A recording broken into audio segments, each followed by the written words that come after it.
All right, Ephesians 5, this highly controversial, challenging passage of Scripture. Again, it's more controversial than it should be, not because it says what it says, but because it's been abused over the years by some not so well-intentioned men primarily, or feminists who would argue against it, whatever it might be from either side that makes it so controversial. But to understand that the Apostle Paul is not a chauvinist. The Apostle Paul did not demean women or squash women in any way whatsoever. He did not give in to a patriarchal, chauvinistic culture. He challenged that kind of culture of his day, which was certainly prevalent, but he challenges it. He elevates women and their role and the challenges they face. Again, the fact that wives are commanded to submit to their own husbands, absolutely revolutionary, because that was not the case in his day. It was women to men, because men were dominant. Men had all the power. There was a radical group of women off to the side that really was considered radical then, wouldn't even be considered radical now. You do have the parts of culture where women are oppressed and are viewed in a very low light. Those were traditionally the Jewish settings and the Jewish culture, where women were viewed as glorified property in a number of ways, along with their children were viewed as property. And certainly there's some cases of ancient Greek culture and Roman culture where that was true. The Spartan culture, it's made famous with the 300, all of that, the Battle of Thermopylae. But Spartan fathers had the legal right to allow their children to live or die. They kept the bloodline and the genetics so narrow and pure, which is why they were such great warriors, that if a baby was born, if it wasn't what they wanted it to be in terms of gender, if it had any form of deformity or whatever it might be, they would simply kill the child. And dad had all power. Mom had no say in that whatsoever. It's all dad has the power over life and death. So there's certainly those cases, but in the pagan religions of the Roman Empire and Greek culture, many of them are very feministic in their backgrounds, and they worship female goddesses. And you've got scenarios where women are in acts of rebellion against society and culture, shaving their heads and dressing like men, which feels quite at home in our culture today, of women trying to be men and men trying to be women, which explains why the Apostle Paul has to write to the Corinthians and talk about hair length, that a woman's hair is their crown of glory, and it's inappropriate for men to grow long hair. Well, why did he say that? It's because this is going on in the cultural background, and men are trying to be women and women are trying to be men. So there is this radical side of women who are very powerful and just as influential as men. So it's not that all culture oppressed women. That wasn't the case. But any that does, certainly Paul confronts and sets straight here with these commands. Because when you start talking about a passage like this and the controversial part, no one ever gets mad that husbands are commanded to love their wives. Nobody gets upset about that. They only get upset about that word submit, and women being subject to their husbands. That's the controversial part. But when you have men who love and lead well, submission isn't even a challenge. It's an easy thing to do. It's a desired thing to do. Who wouldn't want to submit to that? Because we already do as God's people. We already submit to the Lord Jesus because of his loving leadership over his people. So this whole challenging issue of, I had a phrase in the sermon this morning of he presents equality with order. Let's talk about that. Because again, it's not that women are less than in any way, shape, or form, or less valuable, less gifted, less important. That's just not the case at all. There's an equality. Men and women are equal. It's not that men are more important or more valuable or loved more by God, but there is an order to functionality. of what this looks like in the home. And here's why that's a good thing. We don't pull out an idea like that of equality with order and subjection and subordination. We don't pull that out of nowhere. We get that from God. Not just because it's taught in Ephesians 5, but the pattern for this is God himself, the Trinity. God the Father, God the Son, and God the Spirit are all equal. They're all equally God. Jesus is not less God than the Father. The Spirit is not less God than the Son. There's not like this hierarchy of, there's the Father, but then there's a little bit less divine as Jesus, a little bit less divine than him as the Spirit.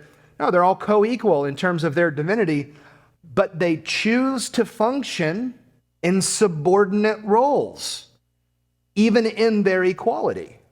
So Jesus, God the Son, says in the Gospel of John, I do what the Father tells me to do. I speak what the Father tells me to speak. Does that mean that Jesus wasn't capable of figuring out what to do on his own? No. Does it mean that Jesus is less than the Father? Not at all. But while he's here, he chooses to subordinate himself to the will of the Father. The Spirit comes, is sent by the Father and the Son, whose sole purpose it is to point people to the glory of the Son. To not get attention for himself, but to point to the others. Does that mean he's less than? Not at all. So you already have a scenario built into the nature of God himself of equality with order, equality with subordination. It is no different for husband and wife in marriage. There's an equality, but there's an order in terms of functionality, and there is subordination, ordering underneath. That's what the verb means, to be subject to. So again, it's all built on verse 21. Being subject to one another in the fear of Christ.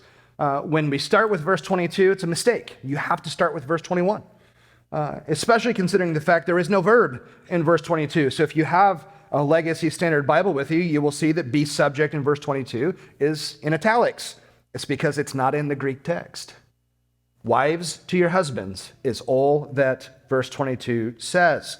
And laying out all of this teaching to wives as part of their submission to the Lord, this is how they now, part of that submission is to submit to their husbands, to voluntarily, willingly give and offer themselves to their husband. What that looks like is respect, which we talk about because of verse 33. But the brunt of the text, the heartbeat of it all, is the word to husbands. It's not the word to wives. It's camping on the husbands very much on purpose. The only time in history that husbands are commanded to love their wives. That had never happened before, ever, in the history of the world. And the fact that it happens here among God's people is largely significant because this is our thing. Nobody else does this but us. That husbands lead by their sacrificial love. That is a concept that is confusing to outsiders and throughout history, because how do you do that? How does being in charge mean sacrifice? Well, that's how Jesus leads, isn't it? That's how he's in charge. He lovingly sacrifices his life for the benefit of his bride, so do husbands. And this wonderful picture of very practical unity, of this is how husbands and wives get this done. But it's all built on this union that exists behind the scenes of we're in union with Christ. Therefore, this is how we live. It impacts everything, every moment of every relationship, starting with and specifically of husbands and wives. So let's just do some questions. What are some things we can answer, talk about, clarify, whether it be about this text or something else? Because again, there's not much more here that I didn't. This is what happens when you accidentally preach between 40 and 45 minutes on a Sunday morning. You're welcome. Then there's not much left over to include on Sunday night, because we just wanted to end the series with a bang. to just go out on top with everybody going, "Phew, glad that's done," because wow, his sermons are long when he preaches in Ephesians. So, what can we talk about? What do we need to talk about? Yes, sir. Chapter 6 with the armor of God, did that not fit in your It does, but my advisor, God bless him, because we're on video. My original plan was to preach all of Ephesians, the whole book, in 12 sermons. The series had to be 8 to 12 weeks. 8 the minimum, 12 the maximum. I had to stay within those, everybody has to stay within those bounds. And so I was going to do every passage, and it worked out perfectly, 12 sermons. Like, oh, look at that, perfect. And his first feedback was, don't do that. Do 8. It'll be good at 12. It'll be great at 8. So shrink it on purpose. Here's your thesis. Unity with Christ creates unity with Christians. Do the texts that explicitly teach that and that alone, because every section of chapter 1 of the dissertation, which is the big chapter, it's all the research work of Ephesians, everything has to tie back to that thesis, and if it doesn't, they kick it out and I have to rewrite it. Because in Christ is everywhere. It's in every passage of Ephesians. Every section had it. It's in the armor of God as well. But his view was the narrower, the better. And now I'm absolutely thrilled he did that. Because chapter 1 was so long, triple the required page count. Because #overachiever. I'm so glad I didn't have to do 4 more. That would have been a really, really long chapter.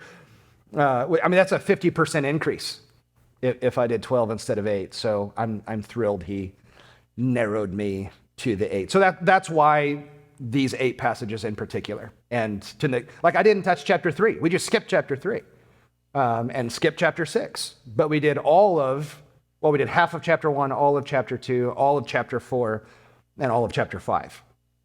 So we totally skipped 2.5 chapters. But so blame Dr. Zakevich. It's his fault. I can give you his email address if you'd like, and you can send your complaints to his department. That's not a complaint, it's just that's the first passage everybody learned. Oh, the armor? Yeah. Yep. And rightly so. So even right there, chapter 6, verse 10. Finally, be strong in the Lord. There it is. First verse of the section. We're in him, and in him brings strength to us to fight spiritual battles. So it's everywhere in Ephesians. It's just certainly more explicit in others than in that one. Yeah. So it's 1 or 2 times there, and then it's 11 times in chapter 1, 3 to 14, So he narrowed me. It's Mark's fault. Yeah. I can call him Mark because I'm not on campus right now. When I'm on campus, it's Dr. Zakevich. Here, it's Mark. Yeah. Yeah. I know in the Bible it doesn't say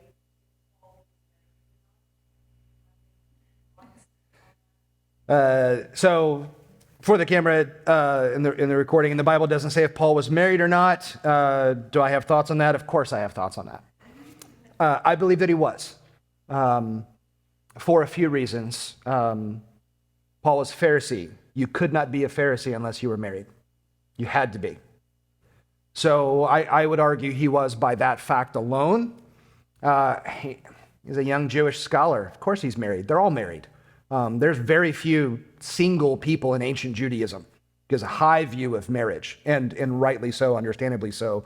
They believe Genesis 2:24 just like the rest of us. It would have been a rarity for a man of his stature to have not been married anyway, but then with it being the requirement there. 1 Corinthians, he talks about what do you do in the case of abandonment? There are 4 biblical reasons for a justifiable divorce, two explicit, two implicit. The explicit ones are adultery and abandonment.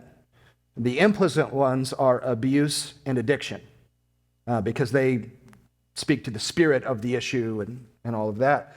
So why does Paul deal with abandonment in particular? That if you're a faithful believer and your spouse doesn't want to be married to you now that you've become a believer, it's okay to let them go. I would argue he's writing that from personal experience. That's why he teaches that, because she would not, maybe she didn't convert and rejected him and his new Christian beliefs and left. Women could do that. Jewish women could do that. They could leave their husband. They were essentially destitute after that, but they could. So it could be the case that happened. In fact, I was thinking about it this morning. Todd read 2 Corinthians 12:9 of the thorn in the flesh. That passage, one of the prevailing views of the thorn in the flesh was his unbelieving wife, which I think is quite humorous that that's the imagery that's used of a nagging, unbelieving wife. She's a thorn in his side, but that's one of the prevailing views of that's the challenge that he's facing, is a marriage that's not working out. Yeah, so I think he was. Yeah.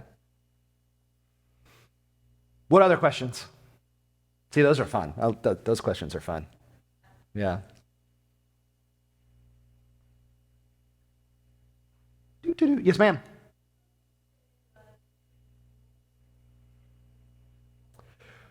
Yeah, so Luann asked me earlier about, what about single people? We talk a lot about marriage, Ephesians 5, all that. What about single people? 1 Corinthians chapter 7 is...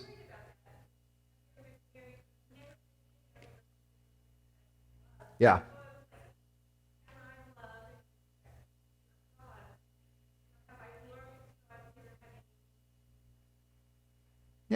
Yeah. And being single doesn't imply an incompleteness. You can have just as rich of a relationship with God as a married person. In terms of the expression of that relationship to the world, it's not going to be the same, because you've got husband and wife mirroring different aspects of that relationship that you can't mirror both of them in that regard. But Paul presents singleness as a gift. That those who are single, they don't have the burden of being married. And I think that's a right way to view it and how he's talking about it. That those who are married, they cannot devote their full attention to the Lord, because they have to care about their spouse and their kids and their home and all of that. So the Lord can't call married people to do some things that single people could do. It would be much easier for single people to do that. So there are a lot of missionaries who are single, because think if you're already married and God calls you to the mission field down the road after you're already married. Well, that's quite challenging, because now what if your spouse doesn't feel called to go and you want to go and they don't want to go? Well, then you've got some issues. What do you do there? And how's the Lord going to work that out? It's almost as Paul presents it like divided loyalties. Loyal to the Lord, sure, but you've got this family thing you got to worry about. Well, single people don't have that duality. They can devote all of their... Well,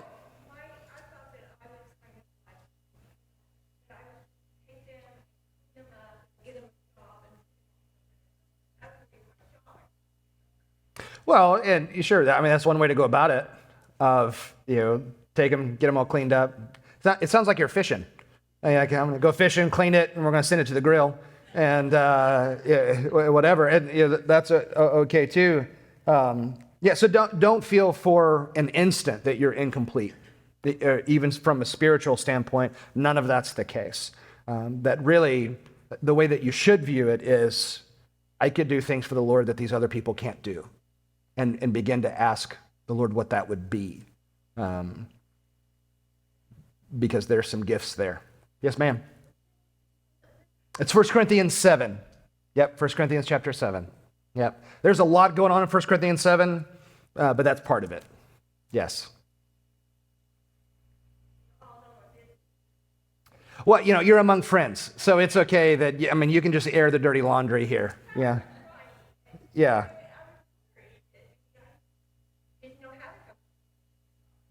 Yeah. Nope. You don't have to feel that way. Yep. And that's never the implication when the Bible addresses marriage. It doesn't say, now, you single people, get your act together and go get married. Now, for most people, that is what they need to hear, though, because the vast majority of people are going to get married, and those who are delaying growing up need to grow up and go get married. One of the reasons for that is sexual purity. Better to get married than to burn with lust. Again, 1 Corinthians 7 is a great chapter. But which is why singleness is a gift, because not everybody can do that. They need a spouse, and rightly so. Otherwise, they're going to end up doing something stupid in the world. Yeah. You've never done anything wrong, so it's fine for you. Yeah, you don't have those issues. What else?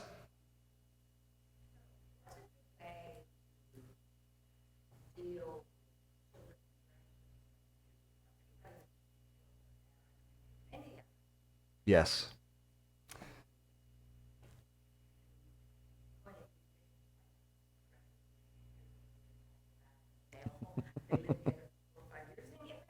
Yeah.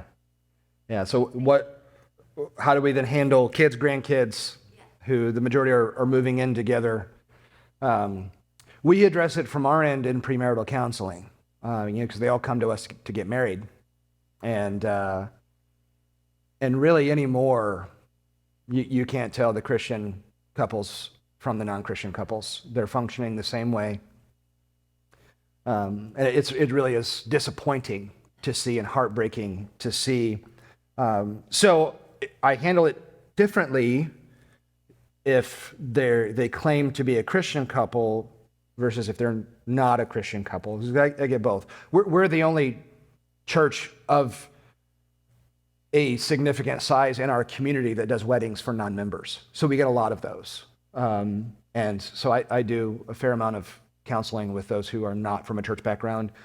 So teaching on marriage is quite eye-opening for them, because they read Ephesians 5 and go, what is going on here? It's like, well, your salvation, that's what's happening here, because you're not going to last if you don't get this right.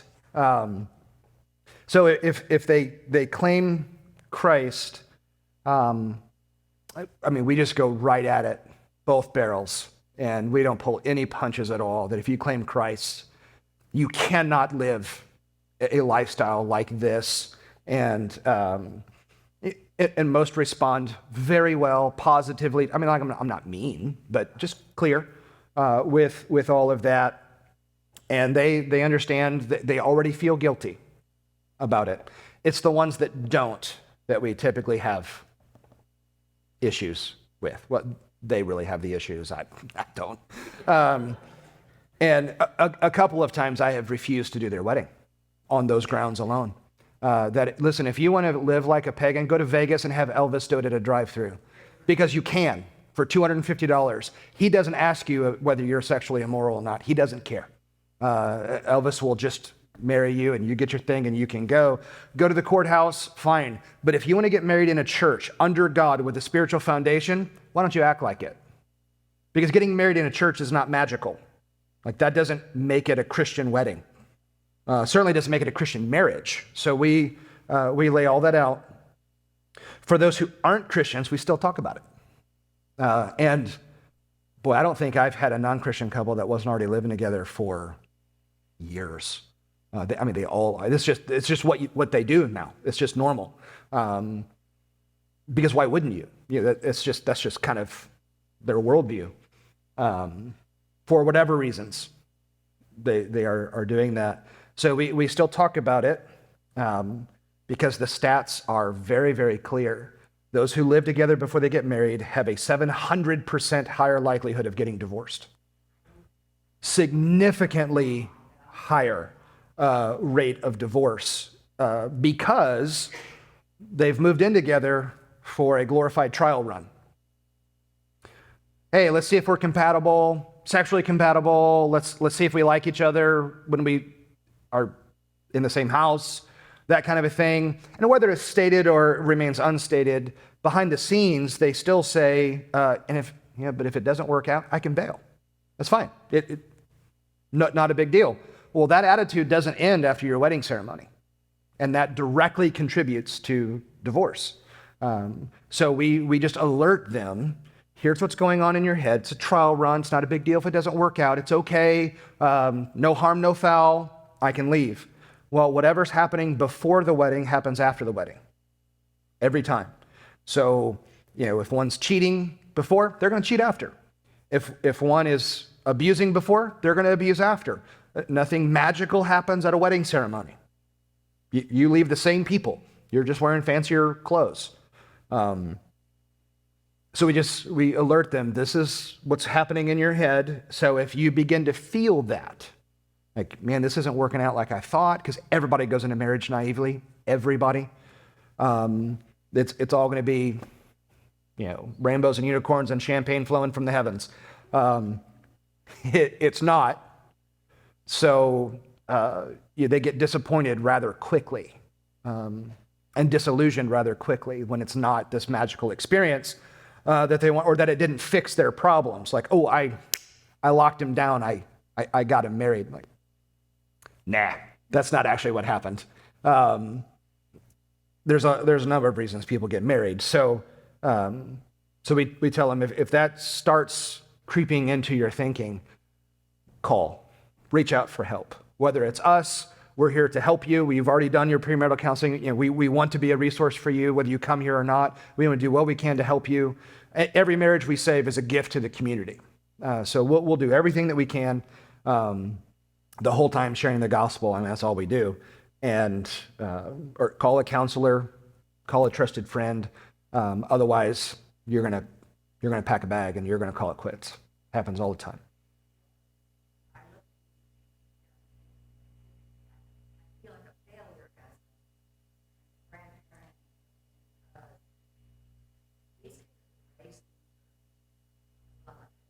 Yeah.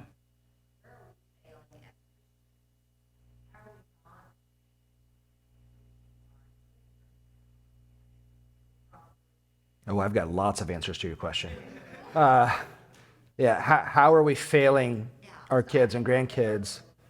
Oh, we absolutely are. One, I don't know when it happened, but at some point it happened. Parents stopped being parents. They started being friends. And that's a huge mistake.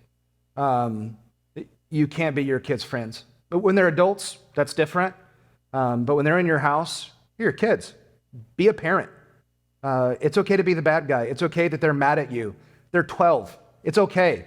They're going to get mad at you. And if you're so insecure that you can't handle your kid being mad at you, don't have kids, because they're going to be mad at you no matter what. So parents need to step up and be parents and have the authority of mom and dad in the house, not we just make sure you have a roof over your head and food to eat, but the rest of the time do whatever you want to do. That is no way to raise a child. That's creating a sociopath. That is not going to be good for society at all. So that's one way I think we're failing the next generation, is we're not actually raising our kids. We're having kids so we can be friends and be liked. It's the same reason you get a pet. You're lonely and you want somebody to love you. Like, okay, well, get a dog. Don't do that with a kid. Those are different things. Don't raise them the same way. I would say, get a cat, but cats don't love you. I've got 3 of them. I know it as a fact. So I think that's one way. I think the church as a whole is failing here because we don't talk about this stuff. We don't talk about sexual purity. We don't talk about the roles of husbands and wives. How many places do you know spend a lot of time in Ephesians 5 talking about this stuff? They're too busy cheerleading and life coaching to talk what the Bible actually says about your role and how to parent your kids and raise them in the training and instruction of the Lord. We're just not talking about good theology anymore. It's just as a whole in the American church. So kids are doing this because they've never been told otherwise by their parents or by the church. They've never been taught this is sexually immoral and it breaks the heart of God. And if you keep going down this road, you're going to spend eternity in hell. Nobody tells them that anymore. And somebody needs to, because there's very real danger here.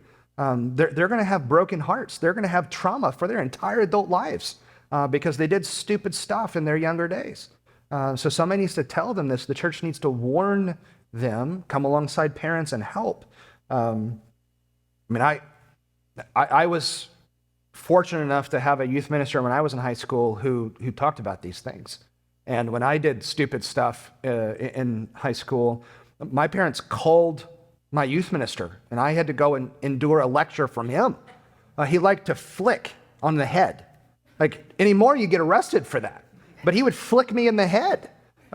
He called me a wingnut. Like, that was, I don't know where that came from. It's like a Bible college slam to call somebody a wingnut, I guess.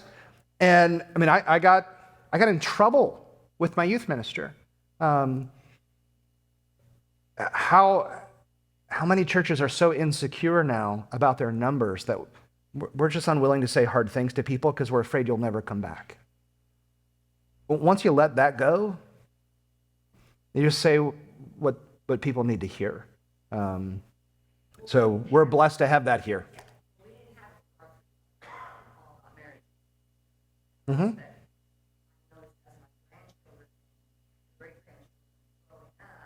Yeah.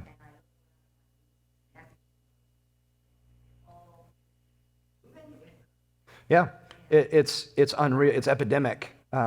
It's as if no one ever tells them no, because for a lot of kids they weren't told no, and can't handle it. Like, who are you to judge? Like, well, I'm nobody, but God is, and He judges. He's really good at it, and He's going to explicitly tell you what's wrong and what's sinful.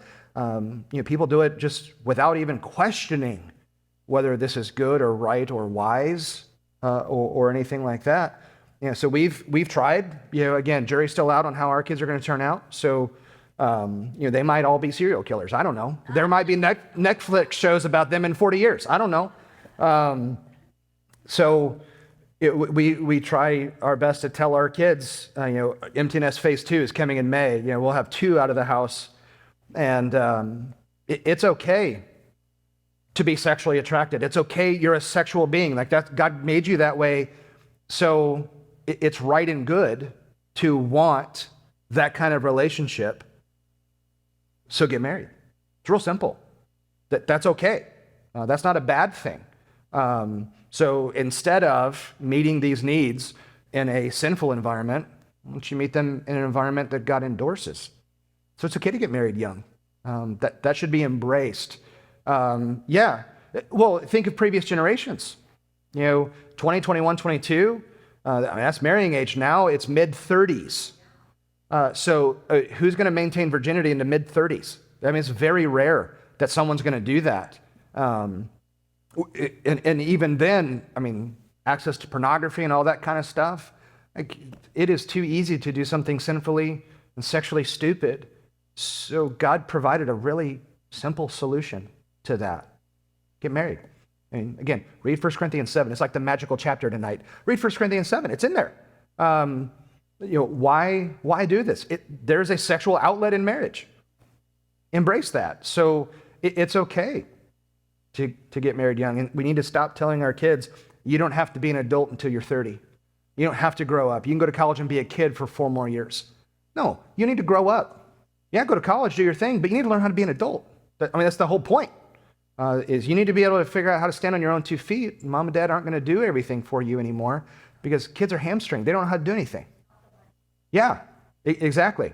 Yeah, that's my kids. They'll very bitterly tell you about our stance on giving them money as adults because I'm not going to fund juvenile delinquency into their 30s. I'm just not going to do that. I'm going to answer to the Lord for what I do with those finances. So that's a loaded issue. But it's constant. So this is where faithful Christians have to be faithful witnesses to say, hey, don't do this. This is wrong. This is sinful. And that starts in the home with mom and dad. Yeah. Yes, ma'am.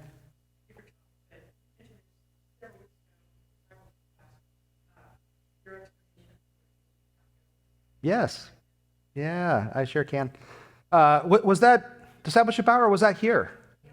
It was here. Yeah, it was here. Yeah, age of accountability stuff. Yeah.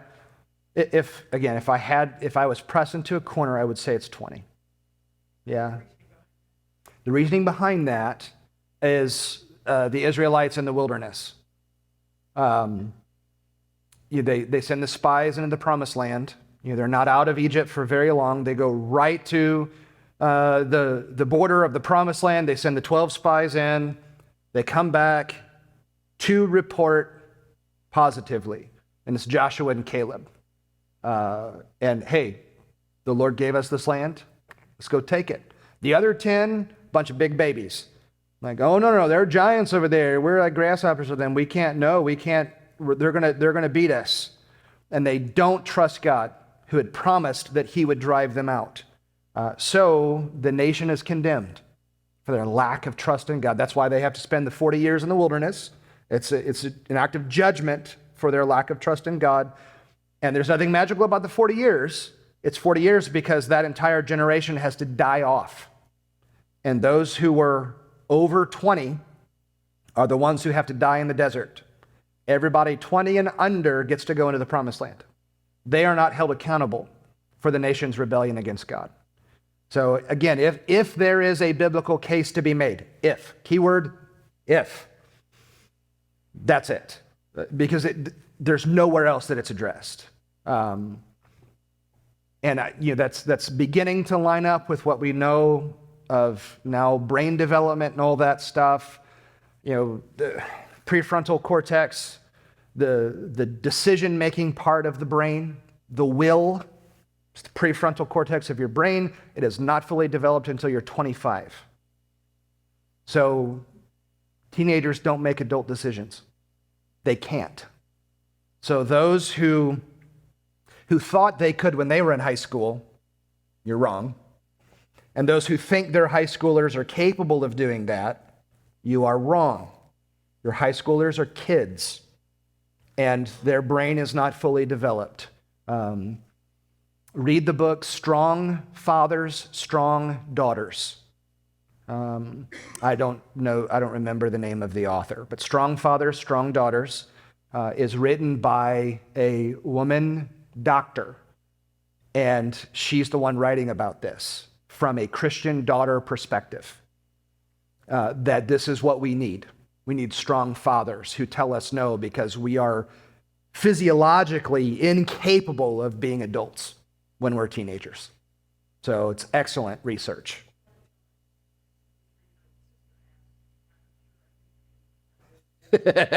You can tell her she probably has. Yep. If I had to guess, she is beyond the age of accountability.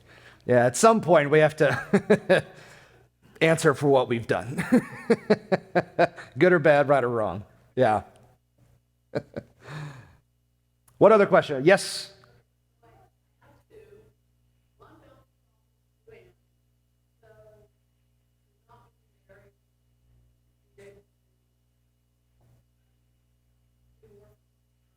Yep.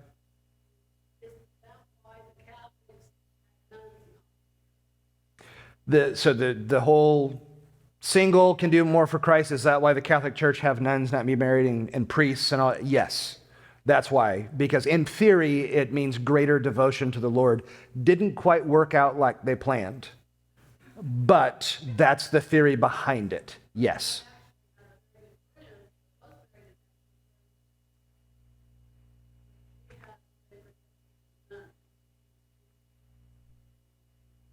Yeah.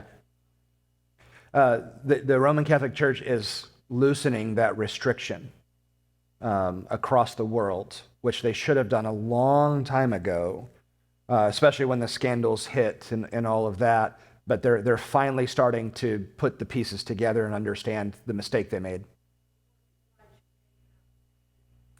Well, God can use even Baptists. Yeah. I mean, who knew? But yes, God can do. Anybody who leaves the Catholic Church, somebody's mad that they left. So that's how it works. If there's a situation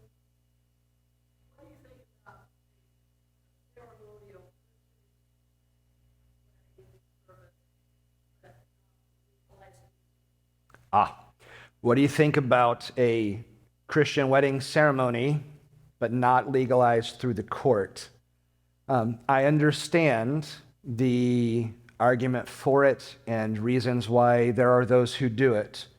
I've been asked and refused because technically it's fraud against the state of Illinois for me to do that, to declare you married but not report it to the state. There are laws at play here. If there was a complete distinction between the church and the state, because there's not, but if there was a 100% separation that we can operate independently and we don't have to follow anybody's laws or anything like that, we could absolutely do that. But the fact of the matter is we can't legally. And again, I know some guys who are taking a room and do their thing, and you're bada boom, bada bing, you're married, but you're not. You're not in any formal, legal, real sense of the case. And I had a gentleman years ago ask me to do that.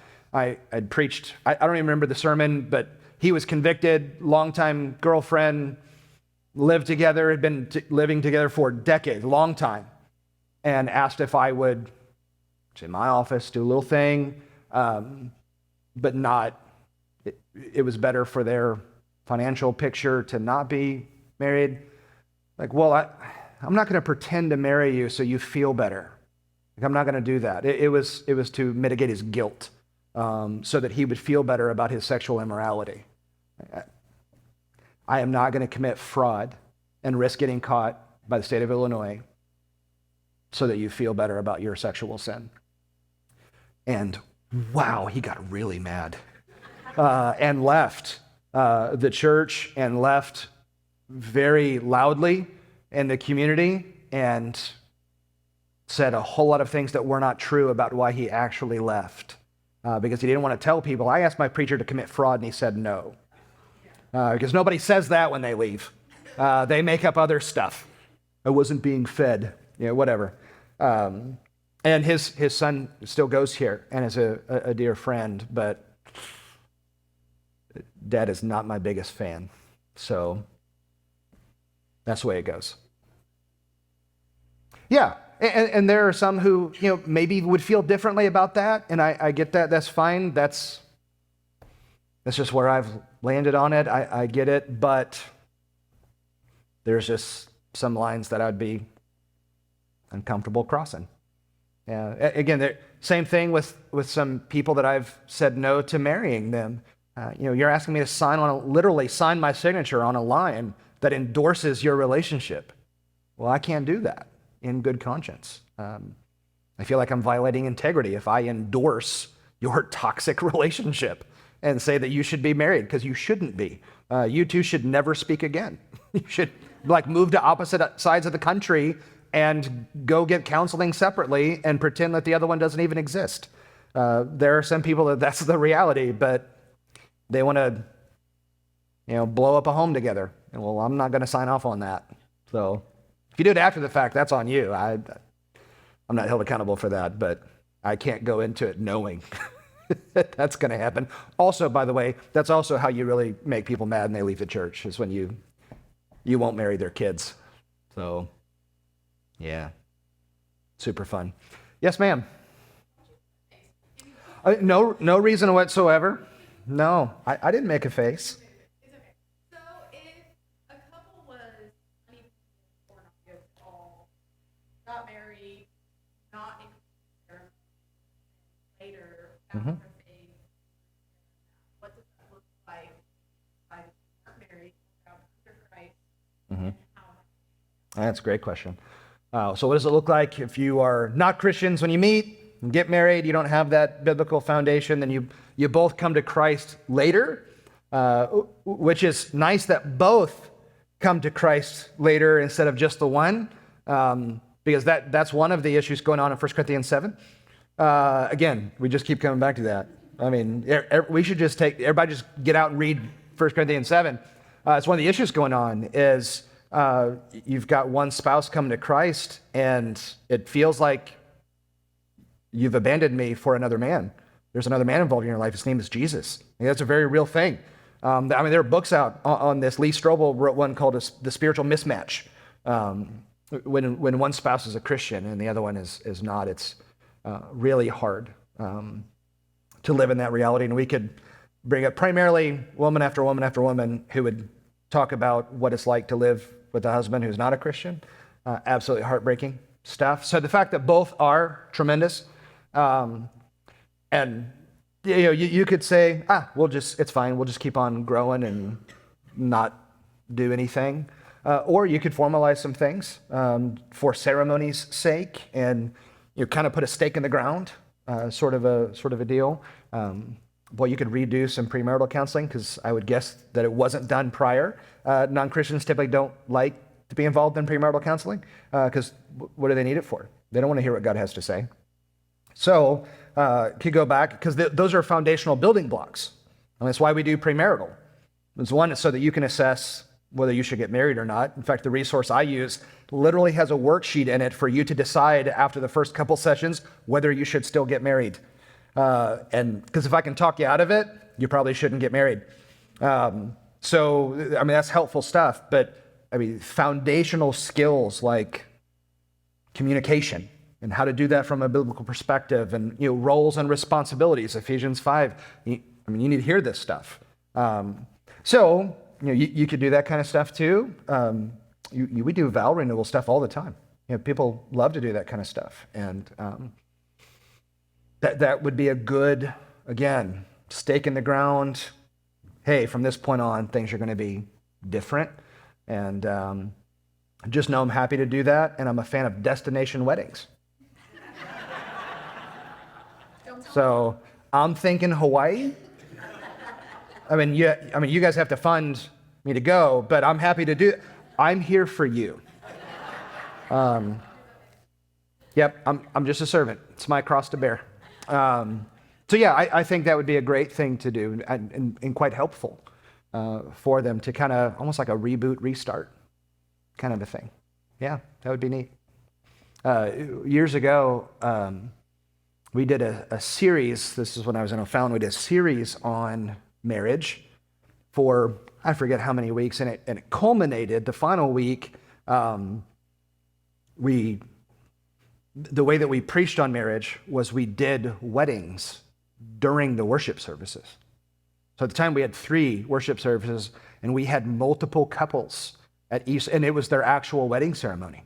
Like they actually got married during church, and another preacher and I did it, and he would do like the part talking to the bride and groom, and then I would preach about what he just did and said and why that's important, why we do this. And then it ends with, we now pronounce you husband and wife, and the crowd applauds and does all that. So we married like 10 or 12 people in one day. It was a whole lot of fun. It's almost like an assembly line, just whoop, in and out. So that's fun too. Yeah. It was interesting to ask couples to do that. Hey, I have a favor to ask. Cancel your wedding, get married in church. It's really confusing when you ask someone to do that. But they did, to their credit. Yeah. What other questions? Oh, yeah.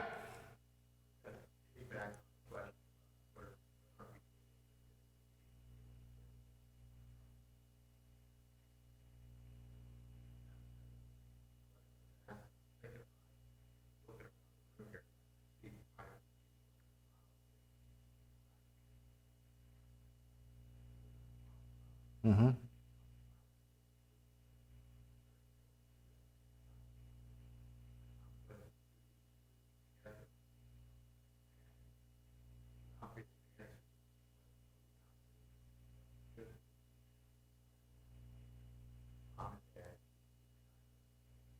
Yep.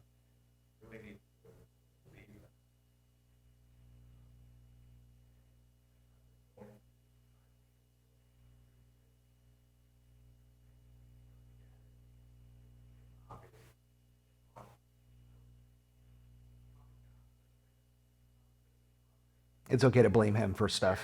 But it's a good thought. Mm-hmm. He did, sure. But that is,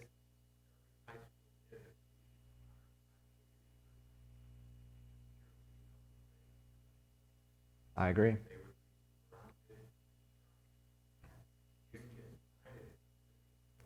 Man, somebody's been using those words recently that he's very wise. I really liked what he had to say. Yeah, not so much anymore. My age caught up. Yeah.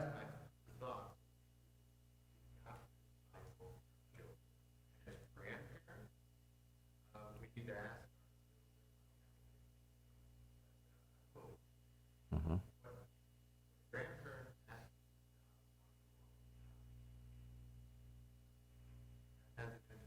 Mhm.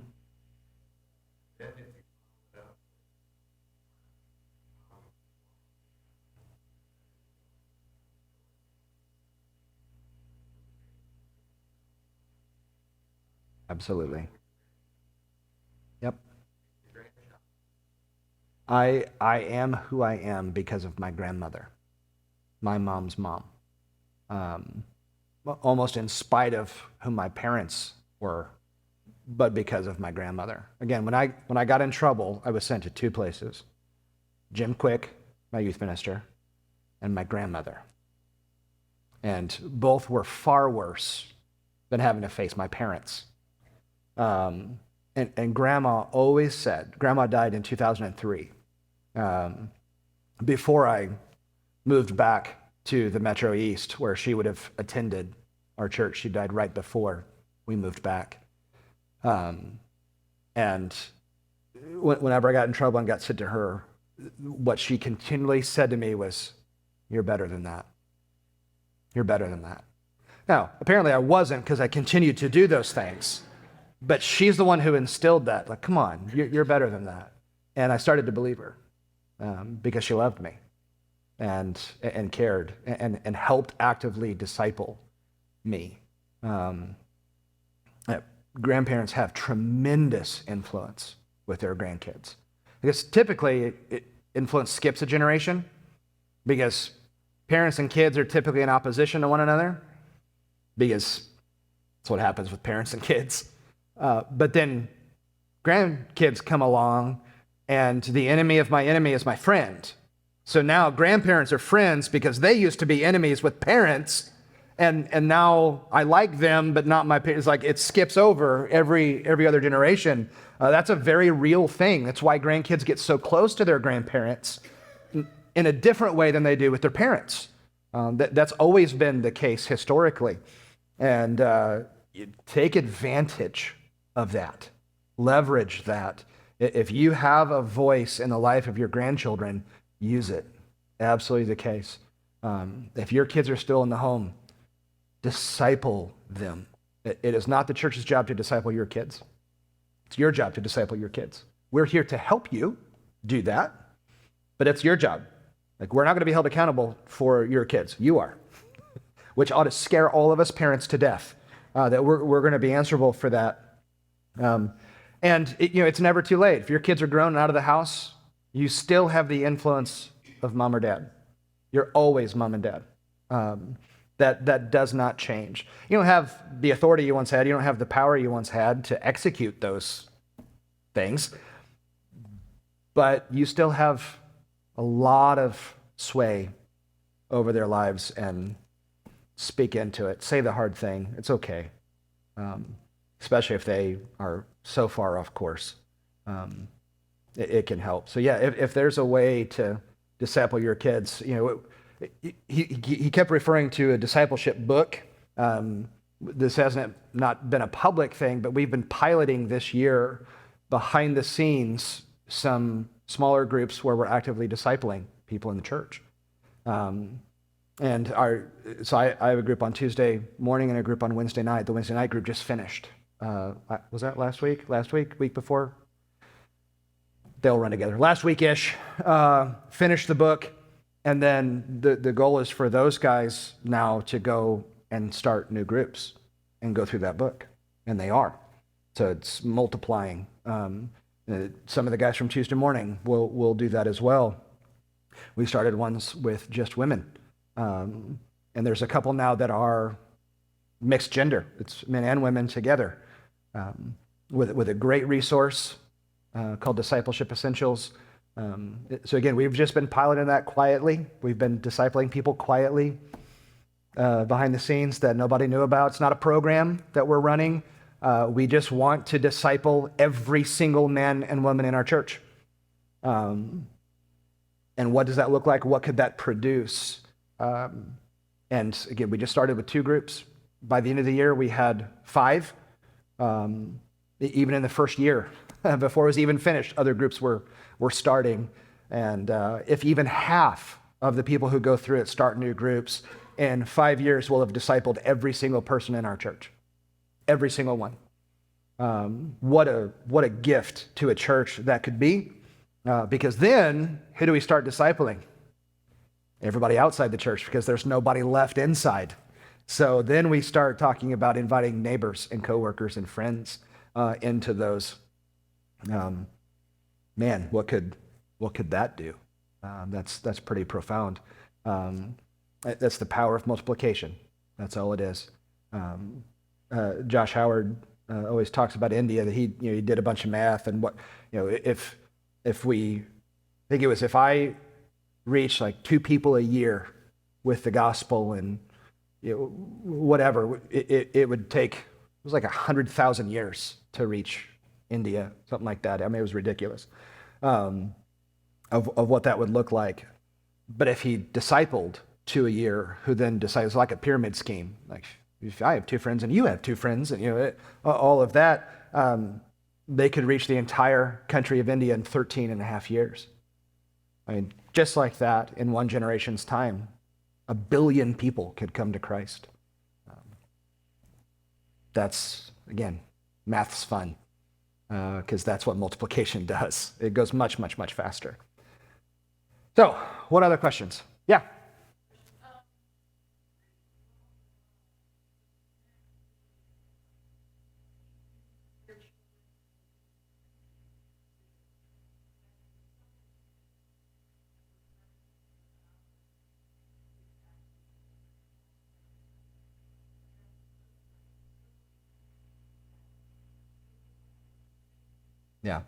Yeah. Great question. How do you draw the line between teaching their kids and being preachy and so narrow and strict? I grew up with a couple of families in I grew up at a church of 80, and a couple of primary families had kids around my age that were so strict, very, very, very narrow. All of their children rebelled against the Lord, all of them. It's a strange phenomenon to see. I'm not sure you can draw a hard line between teaching and being preachy, because that's just how it's received, whether it comes across as preachy or not. I don't draw that too hard of a line. I'm a preacher, so I preach to my kids. It's okay. I'm sure I violate that line all the time. But it's that ongoing dynamic, the challenge of a parent. How far do I push and then back off? And as kids get older, you have to be more aware of that, because if you push too hard, it's just going to solidify their rebellion, because you're getting egos involved, and it becomes a power play of "I'll show you" and "I'm going to win." And that's true. You're the parent; you should win. But when it's going toe to toe, you got to be really, really, really careful there. And there's not a clear black and white. Well, go up to this point, say these things, but don't cross the line and say these things. It depends on the child. It depends on how good of a job you did when they were little. Because I think a lot of parents invert how they discipline. Most do it, so think of like a pyramid. When kids are little, they give them a lot of leeway. They just do whatever they want to do, and they're little hellions that run around and destroy things, But as kids get older, that's not cute and funny anymore. They think it's cute when they're little. It's not cute when they're 15. And so as kids get older, they begin to tighten it and get more and more discipline. And when you do that, they're used to this freedom down here, and as they've gotten older, you're really bringing it in even more, that they rebel. But if you invert that, when they're little, lot of discipline, very narrow, lot of structure, then as they get older, you can loosen that up a bit because they're growing in maturity and wisdom and all that stuff. And that's really hard to figure that one out, how to do that right. My mother-in-law warned us when we started having kids. She's like, it's going to feel like you spank them all the time. And boy, it does. We're big fans of spanking. Right or wrong, good or bad. I get it. Some people don't do that, and your kids are misbehaved. So that's fine. If you want to deal with that, go for it. And it did for a long time. It felt like we were constantly spanking or smacking on the hand or popping lips or whatever. And but that goes away. That fades over time. And little things. My kids spit one time. They never spit again because they knew if I spit, I get smacked in the mouth. My kids hit one time, and they never hit again because there's hell to pay if you hit mom and dad. We're bigger than you. We win. And it's okay. There's a healthy fear of children to their parents. I'm okay with that. But as they get older, a lot of prayer, a lot of wisdom. Ask older, seasoned believers what they did, mistakes they made, and that's a tough dynamic to get right. So, no easy answers there. Yeah. Good luck. Yeah. Oh, you do? You asked that question? Wow. Yeah. We also did soap in the mouth for dirty words. Yeah. Yeah. And here's how torturous my wife is. Soft soap. Not kidding. Because that stuff coats the inside and doesn't go away. So if you say a dirty word, you know it. And you know that you shouldn't do that again. So lesson, Jody's mean. With all of that. Yeah, we can talk later about popping the lips. Yeah. You would never do anything that would require that, ever. Because you're just a sweet, darling little, and you're the best, right? Yep, absolutely. Yeah, I know. Your parents don't see it. I see it. I'm here for you. Yeah. Yes, ma'am.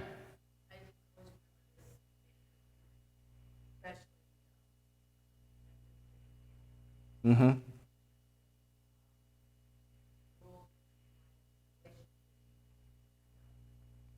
Rules minus relationship equals rebellion. That's good. Yeah. Know all the time what. Yeah. Yep. Yeah. Rules only. Those things. No, it's okay. Yeah. This stuff's hard. This stuff's very hard. And to get that balance right between rules and relationship.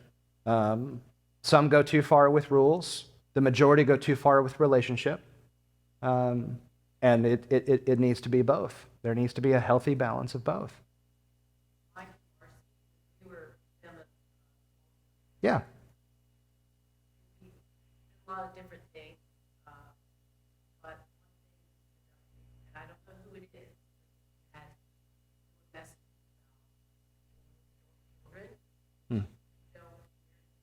Yeah. Yeah. So if you want to deal with adult children, ask Marcy Miller. She'll point you to that resource. Yeah.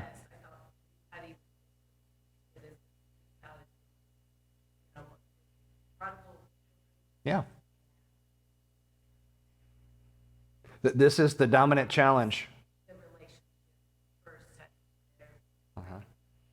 Yeah. Christian parents who have wayward children it is the biggest challenge of their life and faith, is how to handle that. What do you do with them? You're praying for them. It's like the Lord's not answering the prayers. And then there's the self-defeating, did I do this? Did I mess this up? And there's all kinds of those dynamics. None of them are helpful to move forward. The Lord is faithful. He knows what he's doing. And we trust that he's got them too. Yeah. He's sovereign over the universe. And that includes my kids. And it's okay that I'm not sovereign over their lives. I want to be. I should be. I'd be good at it. But it's not typically how it goes. Yeah. Yes, sir. Oh, it's you, Sean. You're not the first one to ask me that tonight. Do you have to call me Dr. Stan? You do. Yeah. Yeah, it's just Jody and the kids who have to call me doctor. Yeah, nobody else. Yeah, it's just them. No, my name is Ian. Yeah, so keep it with that. Call me Ian. I don't even like when people call me Pastor Ian. I get it. It's a tradition thing that people do. That's fine. That's not my identity. My name is Ian, and I'm your friend. And we need to maintain that. But if I need to, like, I'll pull out the degree and be like, listen, I'm right. So, just, I'll get a tattoo. Yeah, doctor. Yeah. No, please don't. I've got a sign in my office that says Dr. Ian Stamps. That's I think the only thing that's going to say that, because a very kind gentleman had that made for me, just out of the kindness of his heart. But mainly because he said, I'm not sure I'll be alive when you get your degree. So here, take this in case I'm not around. Which I told him last week. It's like, you don't have much longer to go, man. Just hold on. So we'll be there shortly. So yeah, it'll all be over. It'll all be over. In theory. I'm not done yet. What's next? What did you say? Somebody? Yeah, I will walk across the stage. Yeah. Chapter 1 is done. That's the big one of all the work of Ephesians, all the research there. 183 pages. That's what I have right here, up here with me. So on Sunday nights when we do this, I have that section of my dissertation up here with me that I just have highlighted and we'll talk through. Chapter 2, which is the theology chapter, I wrote on the role of baptism in union with Christ and unity with Christians, because it has to go in line with my thesis. So the role of baptism in union with Christ, I looked at Romans chapter 6, that in baptism we're crucified with Christ, we're buried with him, we're raised with him. And then for unity with Christians, I looked at the end of Galatians 3, that you are all now one in Christ Jesus, no Jew or Greek, slave or free, male or female. So I wrote all that, 29 pages is where that one came in. So both are with my advisor, and he has to do an initial set of rewrites. He's not gotten those back to me yet. I'm sure he will, probably right as the holidays are hitting. So that once those were finished, I started skipping just a little bit. Those are the major. It took 8 months to write chapter 1. And then a month to write chapter 2. That one was certainly a lot easier. I have written the conclusion, all 3 appendices. The bibliography is done. I thought that would take me a couple of weeks. It took me 6 hours. So got the bibliography done. I have rewritten the introduction, because once you're done with the paper, I wrote the introduction a year ago. So I had to go back and rewrite it to make sure it lines up with what I actually wrote in the paper. So all of that is finished. The only thing that is not finished is chapter 3, which I can't do until your surveys are complete. So for the first Friday in 3 years, I did not come in and work on school stuff on Friday because I had nothing to do for it. It was glorious. So So this week, I will take your surveys that you complete tonight. I will then match them up with the first one you did a couple of months ago and assess those numbers. Did they go up? Did they go down?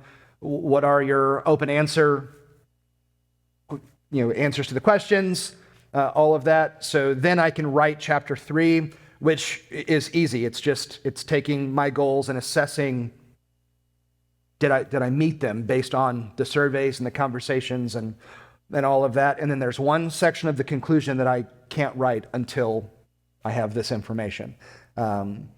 So I should be done before Thanksgiving, completely finished, start to finish. I will come close to 300 pages total, which is awesome. Nobody cares, but I do. Like that, it's quite an accomplishment for me to do that. And then whatever rewrites my advisor sends to me, that's the big unknown right now. Is he's had chapter 1 for a couple of months. And so either that's a really good thing or a really bad thing that he hasn't gotten back to me yet. So we'll see how that goes. So I have to rewrite those. I have to turn it in its full, complete form by January 15th. That's the hard line. No excuse, January 15th. Then in February or March, I will fly out to campus and defend it in person to a committee of 3 or 4 guys who have read it, heads of the program, and I have to literally sit in front of them while they ask me questions, which I will want to vomit the whole time that's the case. Whatever questions yes, thank you. Thank you for that. Yes. Yeah, and I'm going to strut across the stage when it happens. Like you feel powerful right now with that going on in the background. So the whole point of a dissertation is to make a unique contribution to that field of scholarship. And then I have to defend, here's the case that I made in my dissertation. Here's the scholarly argument I made, and now I have to defend that I'm right. And these other people who would say something else are wrong. I have to prove that verbally to them. I'm not tremendously worried about that one. Again, just the nerves of the thought of it. It's going to be, I hope, far worse than the reality of that. And then once that is finished on Mother's Day, I will graduate that evening. So I'm not preaching Mother's Day. At least I hope I'm not preaching Mother's Day, because I hope I will be in Southern California graduating. And full graduation ceremony, it will be live streamed. It's live streamed every year.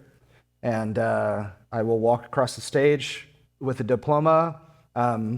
We shake one hand, and it's Dr. John MacArthur. It's the only hand we shake, which is super cool that we get to. He's very nice. He kind of comes across mean as a jerk in the pulpit because the guy's a lion, but personally, he's a sweet, gentle old man. He's a very, very nice man. And we've interacted on a few occasions. He wouldn't know me from Adam, but he's very kind. I was standing in a hallway. My advisor's office is next to his in the church. So I was standing outside of his office when he walked out. And he didn't know who I was, and he stopped and asked who I was and where I was from, and asked about my family and my church. He asked about you. And again, we stood there and had a 10-minute conversation. He's a very gracious, kind man. And so we get to shake his hand. There's a photographer who, that's the picture they take, is the handshake. And then it's all over. Done and done. It will be nice. It's been a long 3-year journey to get this done. So I'm looking forward to it being finished more than anything else. I'm looking forward to it being finished. So I'm looking forward to taking my day off on Friday and not coming in on Sunday afternoon to work on school stuff. I'm looking forward to reading the books that I choose to read. It'll be amazing. So, take a few minutes. Please fill out the survey. I do need it. If you don't know your code, come up and see me. I'll try to find it for you. And just drop it on the table as you go. If you can, just set it there, and I will get it when we're finished. And thank you very much for your involvement, for your interest in all of this. And it's been a delight to share this journey with you. So thank you for that. So, thank you for doing it. 1, 2, 3, go team.